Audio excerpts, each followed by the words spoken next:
Jesus' answer to the Jewish lawyer's question, which is the greatest commandment in the law, was, "You shall love the Lord your God with all your heart, with all your soul, and with all your mind," in Matthew 22, verse 37. The spectrum of heart, soul, and mind speaks to an assumed holistic commitment on behalf of believers in loving the Lord. However, in some churches, it seems many blessed saints today exhibit leaning more towards loving God with their hearts over their minds. Christians need to stand out as they speak out and live their lives as a testimony to their love for God and His Word. And engaging in conversation founded in God's Word when witnessing in His world is of paramount importance in today's godless culture.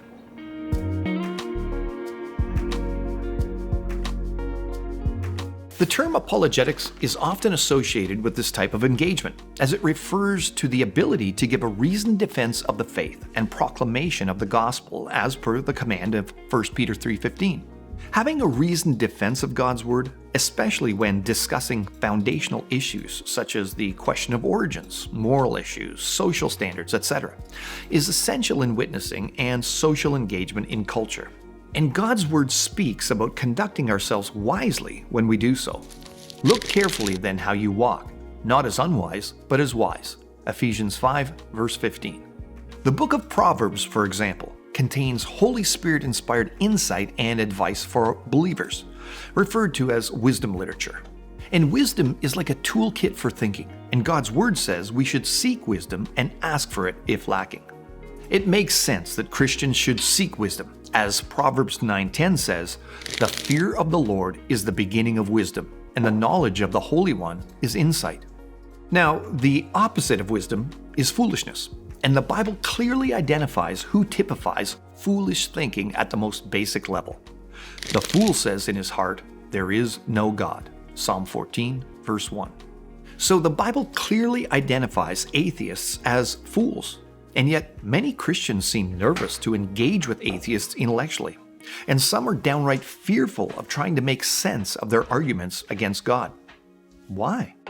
Obviously, some atheists have a high IQ, so this foolishness the psalm mentions is not purely cognitive ability.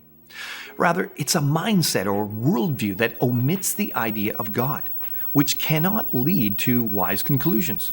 As the atheistic worldview is entirely naturalistic, and the Bible reveals everything was created by a supernatural creator, it comes to many wrong conclusions about the world we live in.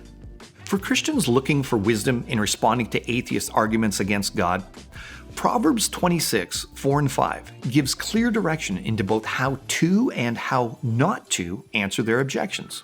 "Answer not a fool according to his folly, lest you be like him yourself.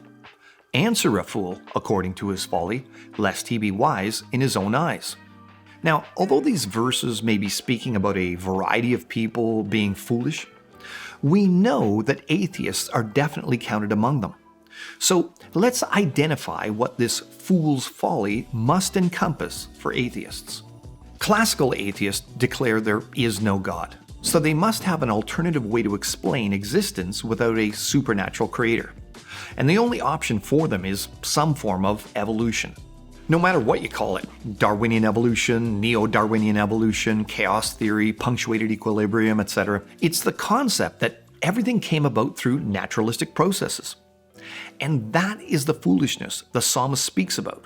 Atheos, no God. Atheists, many claiming that they're open-minded, rational, or logical, live inside a mental paradigm called naturalism, and they don't think outside that box, so to speak.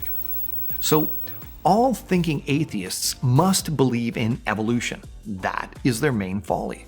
Now that we've examined who the fool is and what their folly is in this specific context, atheists believing in evolution, let's examine the application of the two verses mentioned. And note the apparent contradiction between these verses vanishes in their application.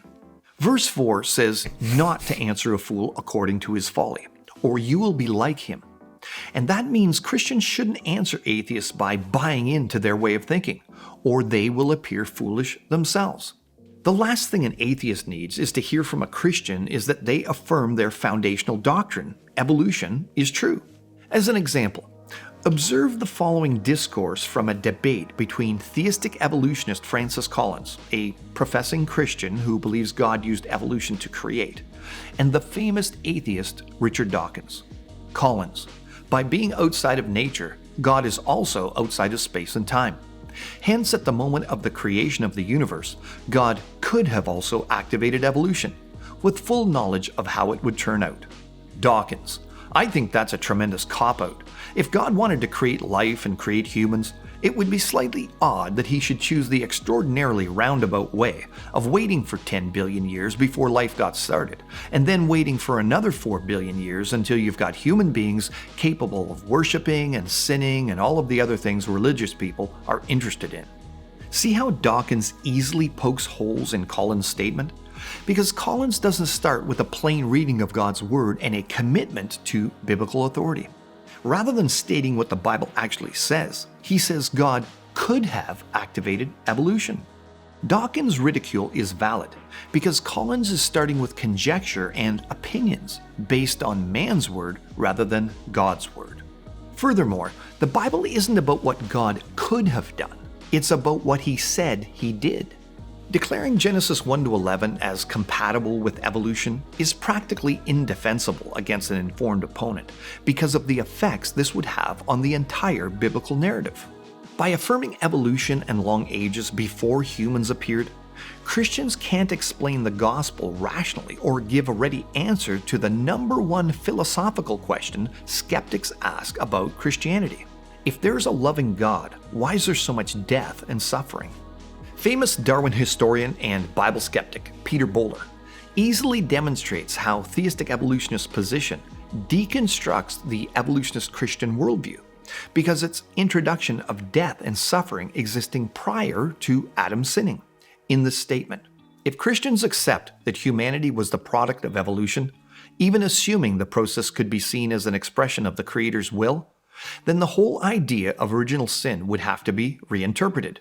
Far from falling from an original state of grace in the Garden of Eden, we've risen gradually from our animal origins. And if there was no sin from which we needed salvation, what's the purpose of Christ's agony on the cross? Christ became merely the perfect man, who showed us what we could all hope to become when evolution finished its upward course. Can you see how foolish a skeptic can make a Christian seem if they answer the fool according to his folly? i.e., agree with the skeptic's foolish foundational worldview? Now, Proverbs 26:5 says, "Answer a fool according to his folly, or he will be wise in his own eyes." Now, in this case, it's the second half of the verse that provides the context to how to answer. I can remember that as an atheist, when I met Christians who couldn't answer my questions or seemed to try to avoid certain topics and reroute the conversation towards something more comfortable for them, I often felt that they were simply mentally inferior and illogical because they wouldn't engage my concerns intellectually. They seemed mostly to appeal to emotional arguments from morality, so I became wise in my own eyes, feeling that the Christian faith was for simpletons that just couldn't deal with science and evolution. It wasn't until I met a Christian that answered me according to my folly, i.e., understood what evolutionists taught and believed, and pointed out the numerous obvious challenges to it, making me step back and defend it intellectually, that I no longer felt so wise. I now had to put on my own thinking cap and try to rally a defense around the whole concept, instead of just regurgitating evolutionary talking points I'd been taught that were assumed, rather than robustly critiqued and arrived at logically. So, by answering atheists according to their folly and showing them how unwise it is, stumbling blocks to the faith can be removed. And the Answers in Genesis ministry has a whole range of faith-building resources that can equip you to stand firm on the authority of God's Word when declaring the gospel. And in this way, we can rest in the grace of Christ and better fulfill the greatest commandment by loving our Lord with our heart, our soul, and our mind.